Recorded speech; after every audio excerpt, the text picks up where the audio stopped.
What's up, everybody? Today we're going to talk about fear, and more specifically how to overcome fear and what it is exactly.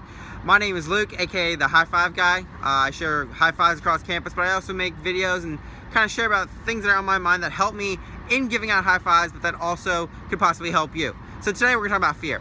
Now, I wrote this down because it's the definition from the internet, and I thought this was really helpful, but it says fear is an unpleasant emotion caused by the belief that someone or something is dangerous, can hurt you, or whatever. And I want to highlight the fact that it says belief that something can be. And I think that's what really helps you overcome any sort of fears, understanding the beliefs that are behind it. Now, I bring up this subject because a lot of things have happened recently. Like, I had a chipped tooth, and I just went to get it fixed this morning, actually. And the weird thing is, I've had it happen before. So, like, I got it fixed. I know what the experience is like. Yet it still scared me. I was still scared. Like, the unknown, I think, is really what got me. Not knowing how they do it, the tools that they use, because you hear those tools, but you don't know what's going on. So I think it's really that unknown, but it was a belief that I had.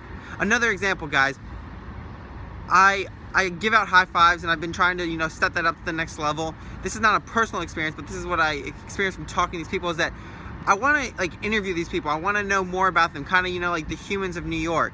And, the perfect example, the gentleman who did Humans of New York, he is able to get people to really reveal the deepest secrets about who they are and, what they're struggling with. And he goes through and he explains how he does that. And it's all about portraying your energy into them. It's all about making them feel as if the way I do as I speak to them, or as the way he does as he speaks to them. And I think that is an example of how changing someone's belief, how they feel, their emotions, like it said in the definition, it's the emotions connected to their beliefs that shape the way they feel and the way they think about fear and whether they are fearful or not.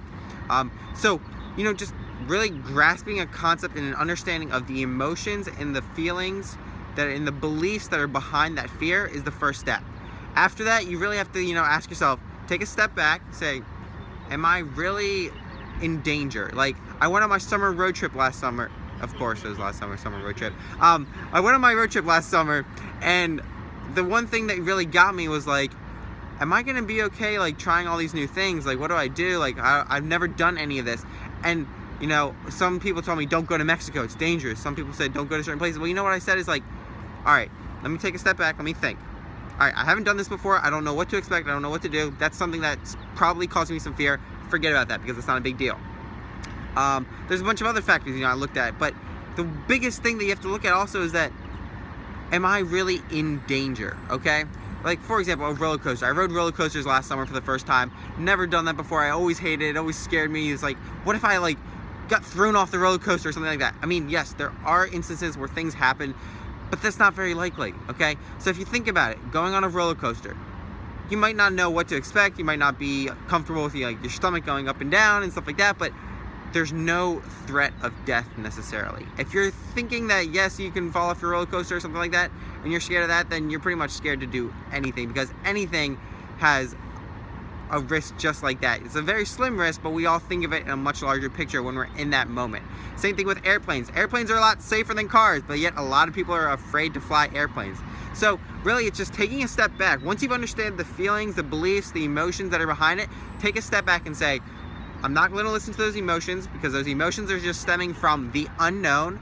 And then from that saying, all right, am I actually risking my life? Like, am I going to be in a life-threatening situation? So for example, if there's, I hate to use this example, but say there's a shooting going on or something like that. If you're just going to run in there and try to save somebody, that is dangerous, okay? You should be fearful there. Now, if you're a trained operative and you are a police officer and you have a bulletproof vest and you're going to go in, you might be a little scared, but you really have nothing to be scared of because you've taken the proper precautions to keep yourself safe. Okay, same thing with firefighters. I mean, if you're just some random person running into a house to save somebody and you don't have anything on, protection-wise, that's not necessarily the safest thing to do. But if you are a trained firefighter, or you have the gear and you're going to go in and you know what you're doing, then you have, the ability to actually do something successful and do something smart. So that's just a couple examples, but it just highlights the fact that you have to take a step back and realize, am I really making in my mind, am I thinking and having a real situation where I should be fearful? Because a lot of times fear is just an emotion or a belief that comes from the unknown, and that really should be put aside so that you can step outside your comfort zone, try something new, and honestly find out who you really are. Because that's what happened last summer. When I stepped outside of my comfort zone and I tried so many new things that I was scared about, I grew so much during those 80 days on that road trip, and I wouldn't trade it for nothing. So if you guys have any more questions about, how to overcome your fear, or if you guys want to share some of your struggles with me, I would love to help you get through those. If you have any other questions about my travel, about, anything else that I share on these videos, please feel free to reach out to me. I would love to get to know you a little bit more and to be able to help you in any way I can. Also, guys, if you liked this video or thought it was at all helpful, please subscribe down below so you won't miss another awesome video when I upload it. And then more importantly, guys, I ask that you share this with somebody else, because I can only, and that's gonna help me so much. You guys don't know how much it means to me if you share this, because that's gonna help me reach more people, which is my ultimate goal with this channel. So if you guys enjoy this, hit the subscribe button, share with a friend, and then I will catch you all in the next video. Until next time, high five, peace out.